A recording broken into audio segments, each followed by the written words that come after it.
Hi hello welcome back to my channel cinema review by Maddy. ಇವತ್ತಿನ cinema ಬಂದು ಅಯೋಗ್ಯ 2. ಮಹೇಶ್ ಕುಮಾರ್ ಅವರು direct ಮಾಡಿರುವಂತ cinema. Ninasam Satish, Rachita Ram lead role ನಲ್ಲಿ ಕಾಣಿಸ್ಕೊಂಡಿದ್ದಾರೆ. ರವಿಶಂಕರ್, ಸಾಧು ಕೋಕಿಲ, ಶಿವರಾಜ್ ಕೆರ್ಪೇಟೆ, ಗಿರೀಶ್ ಶಿವಣ್ಣ ಹೀಗೆ ದೊಡ್ಡ ಲೀಸ್ಟೇ ಈ ಸಿನಿಮಾದಲ್ಲಿ ಇದೆ ಅಂತ ಹೇಳ್ಬಹುದು. ಮುಂಚೆ ಬಂದಿದ್ದ ಅಯೋಗ್ಯ ಸಿನಿಮಾ ಅದರದ್ದೇ ಆದ ಕಾಮಿಡಿಗಳಿಂದ, ಸಿದ್ದೇಗೌಡ ಬಚ್ಚೇಗೌಡ ರೈವಲ್ರಿಗಳು, ಪಂಚಾಯಿತಿ ಎಲೆಕ್ಷನ್ ಕಾಳಗ ಇದೆಲ್ಲದರಿಂದ ಸಿನಿಮಾ ದೊಡ್ಡ ಸಕ್ಸಸ್ ನ ಕಂಡಿತ್ತು. ಅದರದ್ದೇ ಮುಂದುವರೆದ ಭಾಗನೇ ಈ ಅಯೋಗ್ಯ 2. ನೀವು ಅಯೋಗ್ಯನ ನೋಡಿಲ್ಲ ಅಂದ್ರೆ ಪರವಾಗಿಲ್ಲ, ಸಿನಿಮಾದ ಶುರುವಿನಲ್ಲಿ ಫ್ಲಾಶ್ ಬ್ಯಾಕ್ ನ ಹೇಳ್ತಾರೆ, ನೋಡ್ಬೋದು. ಸಿನಿಮಾ ನೋಡಿದ ನಮಗೆ ಏನೆಲ್ಲ ಇಷ್ಟ ಆಯ್ತು, ಏನೆಲ್ಲ ಕಷ್ಟ ಕೊಡ್ತು ಅನ್ನೋದನ್ನ ಹೇಳ್ತಾ ಹೋಗ್ತೀನಿ, ನೋಡೋಣ ಬನ್ನಿ. ಕಥೆಯ ಪ್ಲಾಟ್ ಬಗ್ಗೆ ಹೇಳೋದೇ ಆದ್ರೆ, ಇಲ್ಲಿನ ಮೇನ್ ಕ್ಯಾರೆಕ್ಟರ್ ಬಂದು ಸಿದ್ಧ. ಆಲ್ರೆಡಿ ಪಂಚಾಯತಿ ಎಲೆಕ್ಷನ್ ನ ಗೆದ್ದಿದ್ದು ಆಗಿದೆ, ಪ್ರೀತಿಸಿದ ಹುಡುಗಿನ ಮದುವೆನೂ ಆಗಿದ್ದಾನೆ. ಆದ್ರೆ ಲೈಫ್ ನಲ್ಲಿ ಇನ್ನೂ ಕೂಡ ಸೀರಿಯಸ್ನೆಸ್ ಬರದೇ ಇರೋ ಹಳೆ ಅಯೋಗ್ಯನೇ ಆಗಿದ್ದಾನೆ. ಆದ್ರೆ ತಾಯಿಗೆ ತನ್ನ ಮಗನ್ನ ಪಂಚಾಯತಿ ಅಧ್ಯಕ್ಷನ್ ಮಾಡಬೇಕು ಅನ್ನೋದೇ ಕನ್ಸಾಗಿದೆ. ಅದೆಲ್ಲಾ ಕನ್ಸು ಈಡೇರುತ್ತಾ ಇಲ್ವಾ, ಅವನ ಪೊಲಿಟಿಕಲ್ ಜರ್ನಿ ಎಲ್ಲಿ ತನಕ ಹೋಗುತ್ತೆ ಅನ್ನೋದೆಲ್ಲ ನೀವು ಸಿನಿಮಾದಲ್ಲಿ ನೋಡಿ ತಿಳ್ಕೋಬೇಕು. ಇನ್ನು ಇಲ್ಲಿನ ಪಾಸಿಟಿವ್ಸ್ ಅಂತ ಹೇಳೋದೇ ಆದ್ರೆ, ನೀನಾಸಂ ಸತೀಶ್ ಅವರ ಆಕ್ಟಿಂಗ್.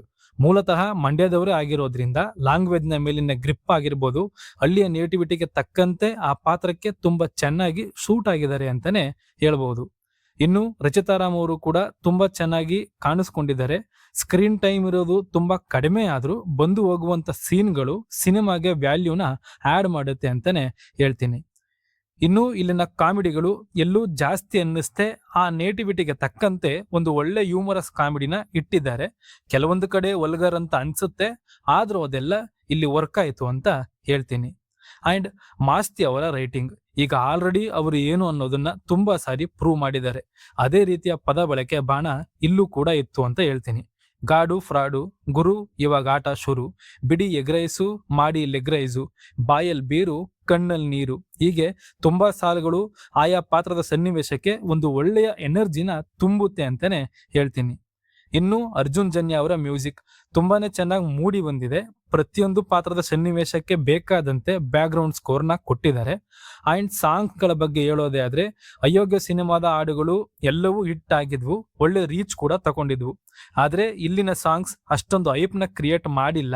ಎಲ್ಲವೂ ತುಂಬಾ ಸ್ಪೀಡ್ ಆಗಿ ಯಾವುದು ಅರ್ಥನೇ ಆಗದಿರೋ ರೀತಿ ಓಡುತ್ತೆ ಅಂತಾನೆ ಹೇಳ್.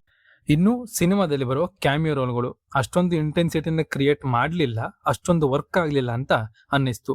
ಇನ್ನು ಕೆಲವು ಪಾತ್ರಗಳು ಆಗಾಗ ಬಂದು ಹೋಗ್ತವೆ, ಅದನ್ನೆಲ್ಲ ಇನ್ನೂ ಚೆನ್ನಾಗಿ ಬಳಸ್ಕೊಬೋದಿತ್ತು. ಬಳಸ್ಕೊಂಡಿದ್ರೆ ಕತೆಗೆ ಇನ್ನೂ ಒಂದು ವೆಯ್ಟ್ ಬರ್ತಿತ್ತು ಅಂತ ಅನ್ನಿಸ್ತು. ಫೈನಲಿ ಸಿನಿಮಾ ನೀವು ಅದೇ ನೇಟಿವಿಟಿಗೆ ಅಡ್ಜಸ್ಟ್ ಆಗಿದ್ರೆ, ಆ ಲ್ಯಾಂಗ್ವೇಜ್ ನ ಸ್ಲ್ಯಾಂಗ್ ನಿಮಗೆ ಪರಿಚಯ ಇದ್ರೆ ತುಂಬಾನೇ ಒಳ್ಳೆ ಫೀಲ್ ಕೊಡುತ್ತೆ ಅಂತ ಹೇಳ್ತೀನಿ.